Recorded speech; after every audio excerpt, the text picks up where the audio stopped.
Eu sou Elinice Cardoso, você está no Design Vida e hoje nós vamos falar sobre gesso, algo muito importante e versátil. Prepare-se!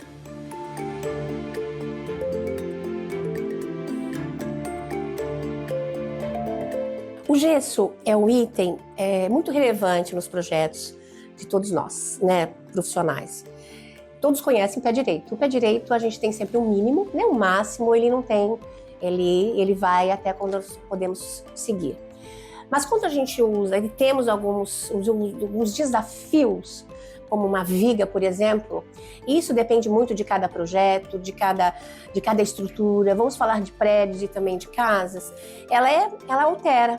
Isso faz com que a gente tenha que dar soluções. E essas soluções, elas aparecem justamente porque nós temos variações em tamanhos. Isso facilita muito o nosso trabalho. Existem dois projetos que nós vamos apresentar aqui. Um deles desafiador, porque ele já era um projeto de pé direito baixo. Então ele já tinha 2,5. Quando você fala isso, fala o que eu vou fazer quando eu vou abaixar esse gesso, mesmo porque eu preciso de pelo menos 15 centímetros para a gente interagir com a iluminação, né? Porque os spots têm a sua altura e nós temos que obedecer isso. Quando nós usamos a LED, isso não é tão complicador. Por quê? A LED é fininha, então se eu tiver uma diferença de 6 a 10 centímetros, eu consigo colocar. Mas nos spots, ele fica um pouco mais difícil. Então a gente tem que sempre ter esse detalhe muito apurado na hora de fazermos a iluminação, que eu vou falar daqui a pouco, mas o gesso, nesse momento, ele tem que ser pensado para essas alturas.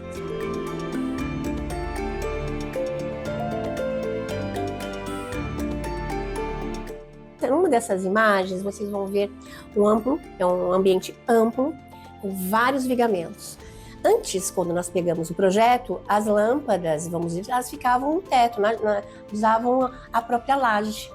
Mas, claro, a gente quer fazer uma unificação e isso fez com que nós tivéssemos que abaixar. E isso foi realmente um desafio ali para a gente fazer volume e deixar a altura nesse pé direito confortável também visualmente. E nós conseguimos isso, né? Vocês vão ver aí tanto essa área bem extensa, a gente tem uma área de 300 metros, isso facilitou que ele ficasse um pouco mais baixo, o pé direito ficou com 2,41 nessa parte que vocês estão vendo, mas ele não interferiu, porque nós temos uma vazão muito grande. Então, nesse caso específico, foi uma solução prática e nós conseguimos deixar um teto limpo, eficiente, com uma boa ergonomia.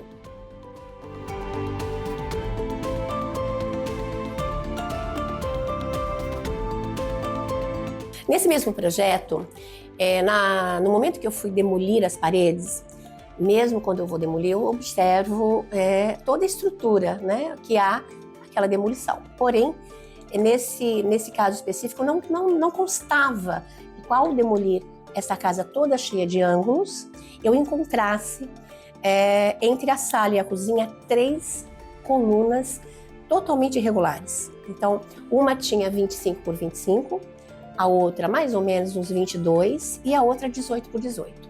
Então as 3 elas não estavam equidistantes. E de maneira de a gente formar, né, uma área, né, vantajosa ali que desse esse volume igual. Então o que nós fizemos? Nós pegamos as placas de gesso, eu determinei 45 por 45 e nós fizemos essas 3 colunas, como se elas estivessem ali realmente preparadas para receber aquela iluminação que eu providenciei para criar esse movimento e criar essa alternativa para que elas não ficassem totalmente jogadas todo esse espaço demolido. Então dá para ver que ela ficou muito elegante, ela deu um resultado e mais uma vez o gesso me favoreceu. Parece que foi criado simplesmente por uma decoração, mas ela foi para realmente uma sugestão e uma opção para que a gente pudesse corrigir um erro não, mas uma situação que não tinha ergonomia alguma para o espaço. Vocês podem observar e deu um resultado bastante bacana aí para vocês darem uma olhada.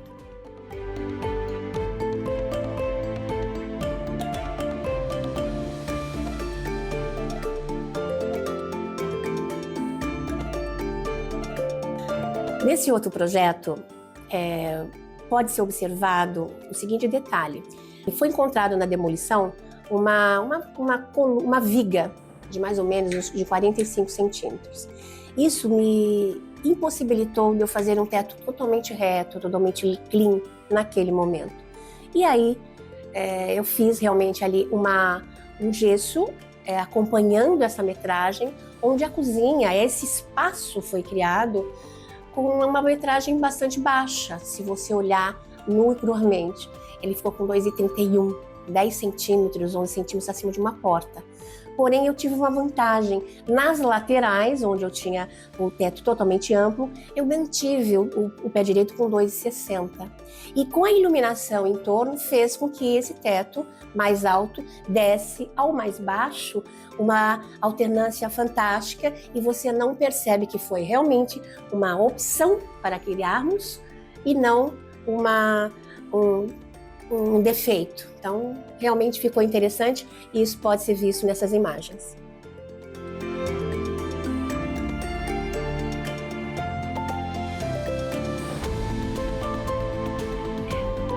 Falando de uma questão aqui do meu escritório, né, na minha casa de trabalho, tivemos aqui desafios muito interessantes que eu tinha que resolver, afinal, era a minha casa de trabalho.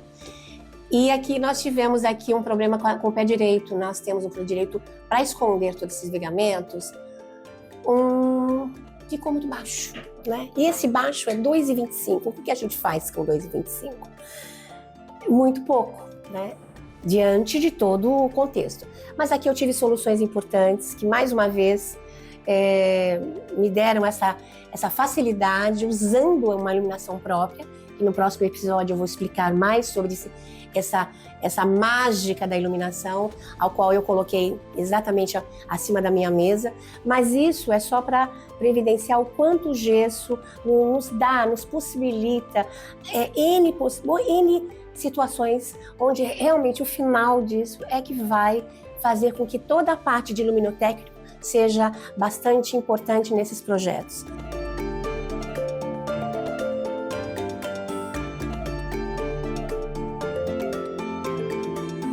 Uma questão que as pessoas às vezes não sabem, mas nós como profissionais temos que estar muito atentos, aconteceu aqui também na casa de trabalho. Nós temos paredes externas, né? E as paredes externas, elas podem acontecer de vir umidade, né? Normal, principalmente nas casas, né? Onde nós temos chuvas, calhas e tudo mais. O que acontece? Se nós olharmos aqui para trás, nós temos essa estante, mas ninguém imagina que o gesso ele foi trazido 20 centímetros após a parede. O que isso evita, efetivamente? Evita que qualquer umidade, chuva ou qualquer coisa que aconteça, ele venha a danificar o meu móvel, danificar os móveis. Isso pode acontecer num prédio, onde eu recebo uma parede com muita chuva. Então a gente realmente pode fazer um espesso, trazer umas placas de gesso para que ela não fique diretamente, os móveis não fiquem diretamente encostados na parede. Isso é uma prática que eu venho usando e ela dá muitos resultados, e eu sempre aconselho, porque às vezes o cliente fala, mas para que eu vou fazer uma parede de drywall se eu tenho uma parede? É para evitar esses gastos lá na frente e problemas de mofos, né, de umidade nos móveis, onde você vai perder aquilo que foi também preparado para isso. Então, é um dado importante, o gesso não fica só na estética, ela não só melhora a estética visual, com a iluminação, ou com todo o aparato arquitetônico, mas também para evitar certos dissabores na obra. Então, ele tem N possibilidades, muito versátil, e ele é encontrado nos melhores projetos e nas melhores formas de tratá-lo. Vale lembrar que nós temos também as placas de drywall, nós temos o verde, aonde nós usamos nas áreas molhadas, né? Inclusive, muitas construtoras já entregam os banheiros com esse drywall, já com o revestimento, porque ele facilita, além de não trazer a umidade, facilita também a manutenção, né? Eles são usados para as áreas úmidas. E nós temos o rosa, que são para áreas de aquecimento, para o calor. Então, nós temos essa facilidade e aí os prédios podem usar, as residências. Isso vai muito naquilo que nós estamos precisando atender. No próximo episódio eu vou falar sobre iluminação, mas só dando um detalhamento como que o gesso vai facilitando, como ele é versátil, como ele é próprio, ele pode criar situações impressionantes e realmente te dá um projeto muito mais luminotécnico em cima do que a gente vai fazer sobre ele. Eu sou Helene Cardoso, design de interiores, e você está no Design Vida, porque cada espaço conta uma história. Até o próximo episódio.